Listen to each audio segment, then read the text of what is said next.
Kalau enggak Presiden Jacukers. Sekarang giliran Presiden Jacukers. Apa Mas Karni, Bang Karni?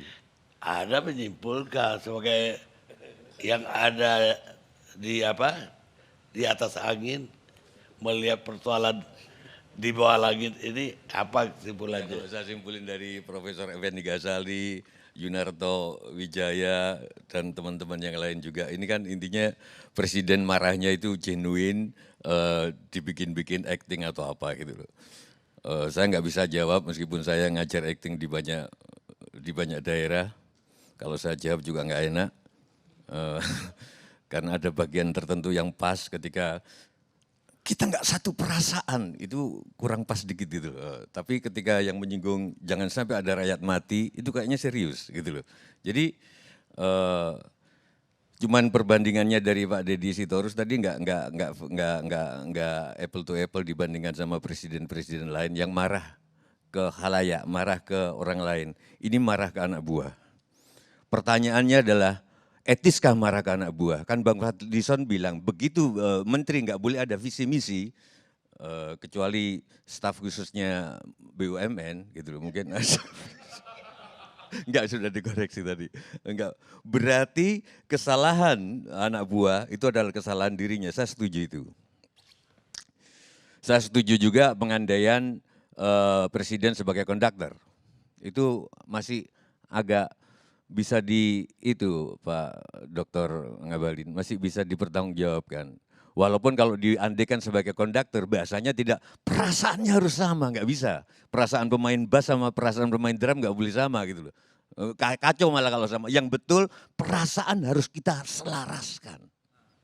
Itu baru benar kalau sebagai konduktor. Nggak bisa perasaannya sama. Kecuali lagu dangdut itu perasaan insan sama itu baru boleh. Pertanyaannya Pak Karni karena udah akhir, etiskah presiden marah di depan anak buah dan dipublish? Saya ragu-ragu pertanyaan ini ukurannya sudah berbeda. Pada zaman saya masih kecil ini nggak etis. Memarahi anak buah di depan publik itu sangat tidak etis. Tapi kita fair enggak ke Pak Jokowi pakai tolak ukur gini sementara nilai-nilai sudah berubah. Nilai-nilai sudah berubah dan kita masih pakai nilai-nilai lama dalam melihat pemimpin boleh marahi anak buah. Gitu Pak Akbar Faisal. Dulu zaman saya kecil itu bapak saya bisa minta apapun ke istrinya, ke ibu saya, jam berapapun. Sekarang saya dan semua suami-suami nggak bisa, terutama pas di setel jam drama Korea. Sudah kopi bikin sendiri, nanya gula aja nggak bisa. Gula dia bilang, mata ke TV. Ayo siapa yang berani pada jam 7 ketika The Word of Marriage diputar di TV. Nanya kopi di mana. Digertak pasti sama istri. Konsentrasi udah ke situ. Maka kalau di jam 7 sore, ya minum kopi di rumah. Di warung. Enggak, maksud saya nilai-nilai udah berubah. Ya, minum kopi di rumah itu berarti nilai belum berubah. Salahnya di situ. Oke, nah. Ketika nilai-nilai berubah, apa kita ini renungan bersama sekaligus untuk pemirsa di rumah kan tuntutannya apa sih ILC itu nggak ada solusi. Ya yang bikin solusi ya eksekutif dong. Kita kan cuma wacana-wacana aja. Enggak, ini saya bukannya. Solusinya tadi banyak yang mengusulkan, ya silakan Pak Presiden segera bikin reshuffle. Nah itu nanti dulu solusinya wacananya sekarang presiden etis enggak, sementara nilai-nilai udah berubah semua. Namanya perguruan tinggi itu Pak Depokan zaman dulu Pak, itu tersembunyi dan enggak ada iklan. Makin sekarang perguruan bahkan ITB aja ngiklan, UGM ngiklan. Ini gimana coba pendidikan mengiklankan diri. Kita sudah enggak apa-apa, terus ada presiden marah di depan anak buah, kita protes. Maka saya setuju Pak Dahlan Iskan tadi. Jabatan menteri itu kan jabatan politik ya. Saya 8 tahun jadi wartawan Kompas waktu 90-an dulu. menteri itu sudah jabatan politis. Nah, presiden marah ke jabatan politis, padahal aktualisasinya di lapangan tergantung direktur. Nah itu sangat, di bawah itu nyebelin Pak birokrasi Pak. Saya pernah dalang itu harus ada keroncongnya, kenapa coba? Mesti keroncong digabung sama dalangan, kenapa? Karena itu saya dalang di kementerian Pak. Karena di anggaran tahun sebelumnya dianggarkan malam ini untuk keroncong. Asem gitu. Jadi harus ada keroncong supaya sah anggarannya. Wayangan pakai keroncong Pak. Itu aja sih. Jadi gimana pelaksanaannya di bawah? Dan pesan saya untuk Mas Arya, saya setuju dengan Mas Fahri Hamzah. Saya kerja kerasnya saya akui lah, apalagi kau kan juniorku lah. Di kerja keras oke lah. Tapi jangan merasa paling bekerja keras.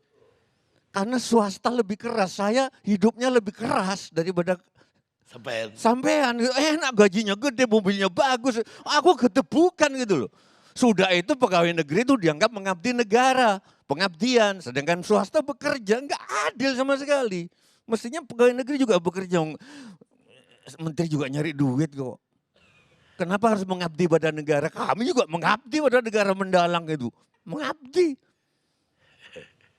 Saya kira gitu Pak Karni. Terakhir, saya tidak bisa menilai Pak Jokowi ini acting atau enggak. Walaupun saya guru acting dan pekerjaan saya acting.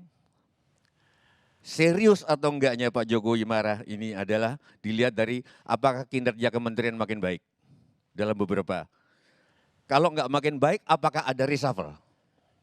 Kalau itu ada, berarti kemarahan tanggal 18 Juni itu kemarahan yang serius. Terima kasih. Baik, pemirsa, kita sudah sampai di akhir acara dan kesimpulannya bukan soal itu acting atau itu drama, tapi soalnya dari semua peserta itu arahnya reshuffle, mendukung Pak Jokowi mengungkapkan ide untuk reshuffle. Dan ke depan minta diperbaiki sistem negara yang presidensial seperti dari si Akbar Faisal, agar presiden tidak lagi memecah kekuasaannya jadi seolah-olah kabinet parlementer. Namun kepada presiden walaupun marah, saya ingin mengutipkan sebuah kata-kata filosof juga, ketika Anda lagi marah, jangan melakukan apapun. Karena apapun yang akan Anda lakukan, itu pasti dengan cara yang salah. Baltasar Gracia, filosof Spanyol. Kami diskusikan, Anda simpulkan. Kita ketemu akhir yang akan datang.